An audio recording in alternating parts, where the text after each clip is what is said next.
안녕하세요. 끼니 묵상 나눔 시간입니다. 오늘은 빌립보서 1장에서 2장까지의 본문입니다. 이번 시간엔 특별히 저희 쌀의 안승현 형제님을 모셨습니다. 안녕하세요. 안승현입니다. YCM의 예랑이 하랑이 아빠입니다. 네. 아내는 삼진의 최재현 자매이고요. 아직 우리 하나교회는 출석한 지 얼마 안 돼서 간단하게 가족 소개 겸 해서 인사드리겠습니다. 네, 반갑습니다. 그래도 익숙치 않아서 좀 긴장이 되실 텐데요. 편안하게 하시면 될 것 같습니다. 사실 저도 긴장이 많이 돼요. 승현 형제님 먼저 질문을 뽑아보셨죠? 네, 저는 구절의 의미를 위주로 뽑아봤습니다. 먼저 첫 번째는요. 1장 15절을 보면 어떤 이들은 투기와 분쟁으로 어떤 이들은 착한 뜻으로 그리스도를 전파하나 라고 되어 있잖아요. 네. 그리고 두 구절을 넘어서 18절에는 그러면 무엇이냐 거칠애로 하나 참으로 하나 무슨 방도로 하든지 전파되는 것은 그리스도니 이로써 나는 기뻐하고 또한 기뻐하리라 라고 되어 있고요. 무슨 의미인지 느낌은 오는데 그래도 우리 전도사님과 함께 네. 좀 더 자세히 나눠보면 좋을까 같다는 생각이 들어서 뽑아봤습니다. 네, 고맙습니다. 네. 세 대목을 뽑은 걸로 알고 있는데요. 나머지 두 구절도 한번 말씀해 주시겠어요? 네, 2장 17절에 만일 너희 믿음의 재물과 섬김 위에 내가 나를 전제로 드릴지라도 나는 기뻐하고 너희 무리와 함께 기뻐하리니 구절에 대해 좀 더 이야기해 봤으면 좋겠다는 생각이 들었고요. 네. 또 우리 본문의 마지막 구절이죠. 30절.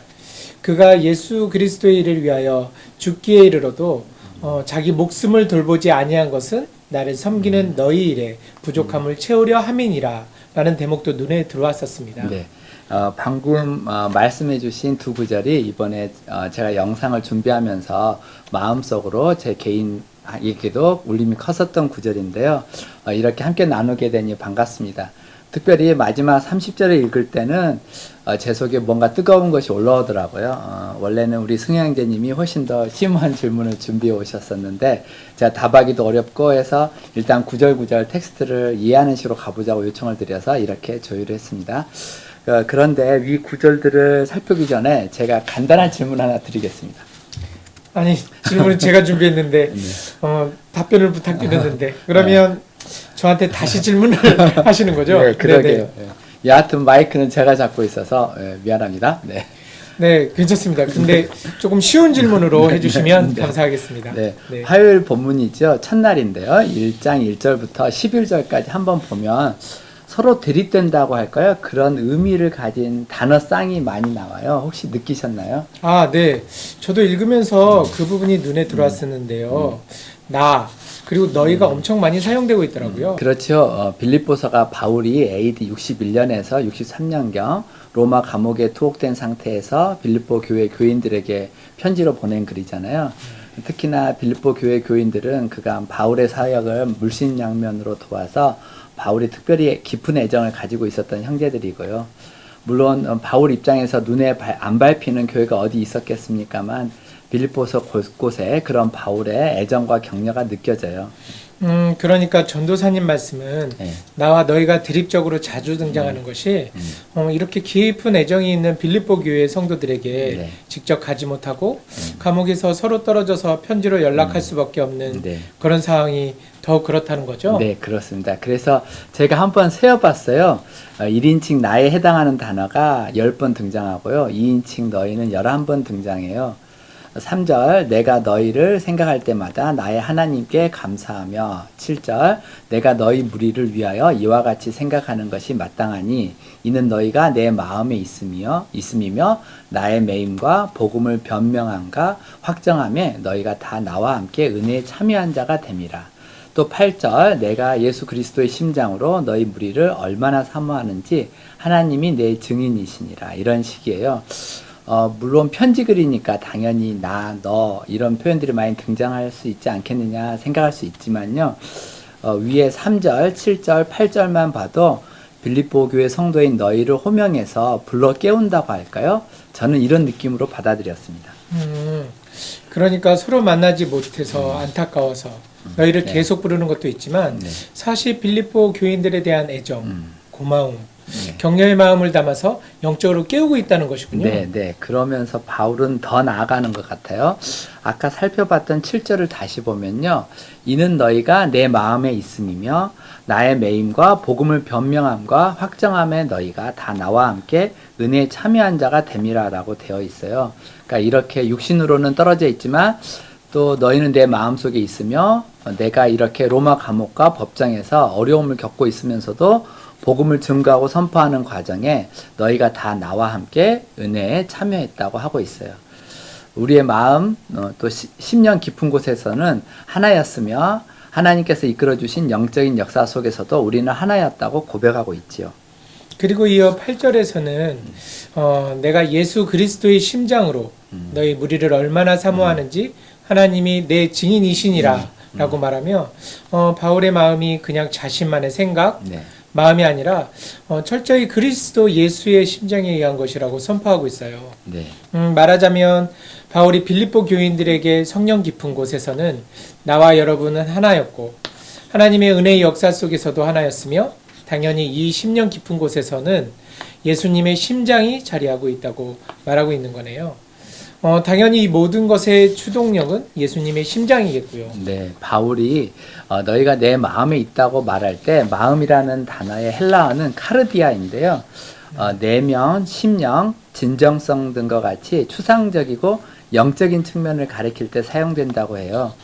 근데 반면 예수 그리스도의 심장으로 할 때 그 심장은 스플랑크노이스라는 단어를 사용하고 있는데 이 단어는 창자, 심장과 같이 인체의 속에 있는 내장을 가리킬 때 쓰는 말이라고 해요. 그러니까 바울은 자신의 마음이 온전히 주님 것이다. 주님의 뜻으로부터 온 것이다라는 것을 강조하기 위해서 오히려 추상적이고 영적인 단어를 쓰기보다는 아주 구체적이고 어찌 보면 육적인 단어를 쓰고 있는 것이죠. 재밌는 것은 마음을 뜻하는 헬라어 단어 카르디아에 해당하는 영어 단어가 하트인데 이렇게 여러 언어들에서 크 소리는 흐 소리로 바뀌는 경우가 엄청 많아요. 여하튼 이 하트는 물리적 신체로서의 심장도 같이 가리키죠. 그러니까 우리말에 애가 끓는다, 애가 탄다, 애가 끊어진다, 애간장이 탄다 이런 표현들이 있잖아요. 이때 애도 창자예요. 이렇게 보면 말이 좀 길어졌지만 예수님의 마음이 어떤 것이었을지를 조금 더 실감나지 않을까 싶어요. 정리해보면 바울이 너희와 나의 하나됨, 네. 이 모든 영적인 교제의 뿌리에는 예수님의 심장이 있는 거라고. 네. 그리고 그것의 증인은 하나님이시라고. 네. 어찌 보면 너무나 당연한 말 같지만 그 무게가 달리 다가오게 말하고 있는 것 같아요. 네, 네. 그래서 저는 빌립보서 1장을 읽을 때 바울이 빌립보 교인들을 너희라고 호명할 때마다 그리고 그 너희가 내 마음에 있다고 할 때마다 마치 예수님이 저를 부르시는 것 같았어요. 너의 마음속에 내 심장이 있느냐라고요. 또 내 마음속엔 내가 있도다, 네가 있도다 하시면서 저를 부르시는 것 같았고요. 어떻게 보면 평범한 본문 같지만 읽어가는데 특별한 울림이 있더라고요.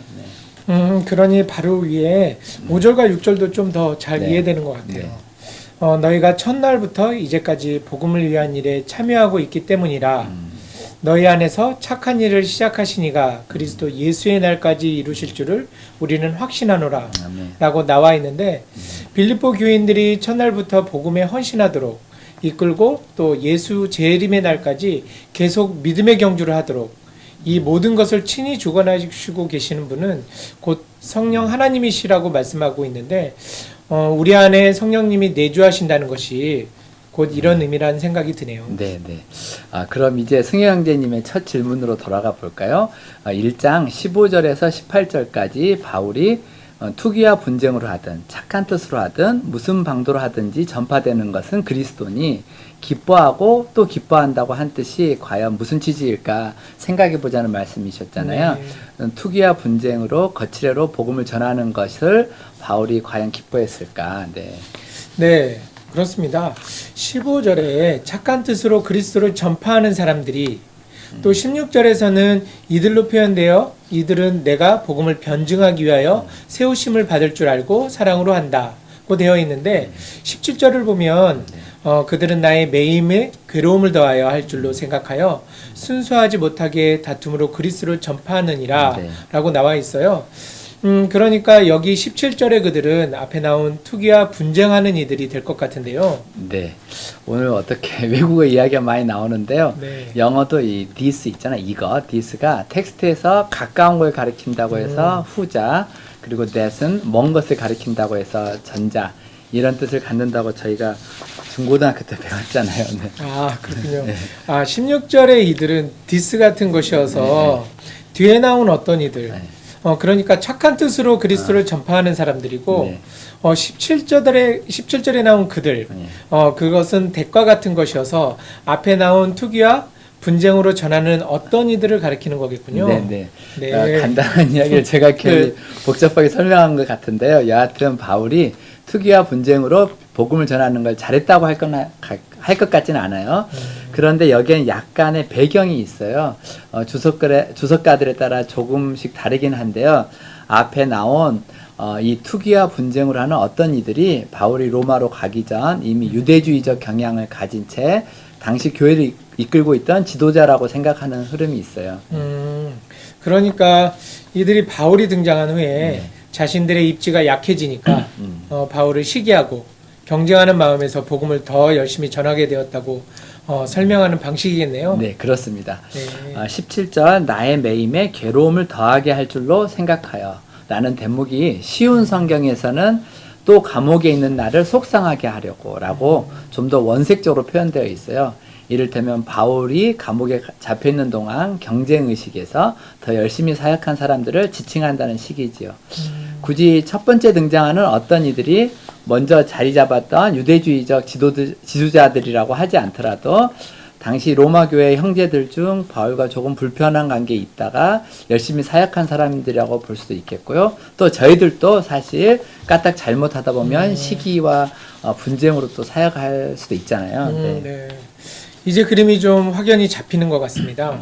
불순한 마음에 동기가 있을지언정 그들도 어차피 예수님을 전한 거니까 네. 바울이 기쁘다고 한 거군요. 네, 더구나 바울은 위에서 살펴본 것처럼 예수 그리스도의 심장을 가진 분이시잖아요. 네. 오직 예수님만 바라보고 높이는 그런 분이니 자기와 조금 다른 경향에서 순수하지 못한 마음으로 복음을 전하는 사람들이 있더라도 역시 기쁘게 받아들이겠죠. 물론 빌립보 교인들한테 이렇게 하라는 말은 전혀 아니고요. 그래서 바울은 계속 이어서 공동체의 한마음, 예수님과의 한마음을 강조해요. 이 경험에서 배워야 한다는 거겠지요. 그래서인지 1장 27절에서는 오직 너희는 그리스도의 복음에 합당하게 생활하라. 이는 내가 너희에게 가보나 떠나 있으나 너희가 한마음으로 서서 한 뜻으로 복음의 신앙을 위하여 협력하라고 역시 한마음 한뜻을 강조하는군요. 네. 그러니까 네. 지금까지 이제 메시지를 2장 2절에서 5절까지 바울이 다음과 같이 정리합니다. 마음을 같이하여 같은 사랑을 가지고 뜻을 합하여 한 마음을 품어. 이어서 제가 해볼게요. 네네. 아무 일에든지 다툼이나 허용으로 하지 말고 오직 겸손한 마음으로 각각 자기보다 남을 낮게 여기고 아멘. 각각 자기 일을 돌볼 뿐더러 또한 각각 다른 사람들의 일을 돌보아 나의 기쁨을 충만하게 하라.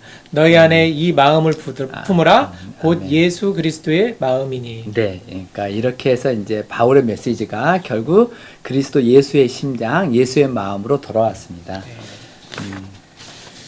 그러고 보니 두 번째 질문이었던 2장 17절 만일 너희 믿음과 재물의 섬김 위에 내가 나를 전제로 드릴지라도 나는 기뻐하고 너희 무리와 함께 기뻐하리니 구절의 의미가 스스로 풀리는 것 같습니다. 네. 빌립보 교인들의 헌신과 섬김 위에 그리고 그 믿음의 제사와 예배 위에 바울의 자신의 순교함으로 피를 붓는 일이 일어나더라도 그건 바울도 빌립보 교인들도 그리고 그 길을 계속 이어가는 우리들도 함께 기뻐할 일이라는 의미겠어요. 네, 네. 더욱이 그리스도 예수의 심장을 가진 분이니 예수님의 길을 따라 자신의 피를 붓게 되는 일이 있더라도 그런 일이 일어나더라도 기쁠 수밖에 없겠죠.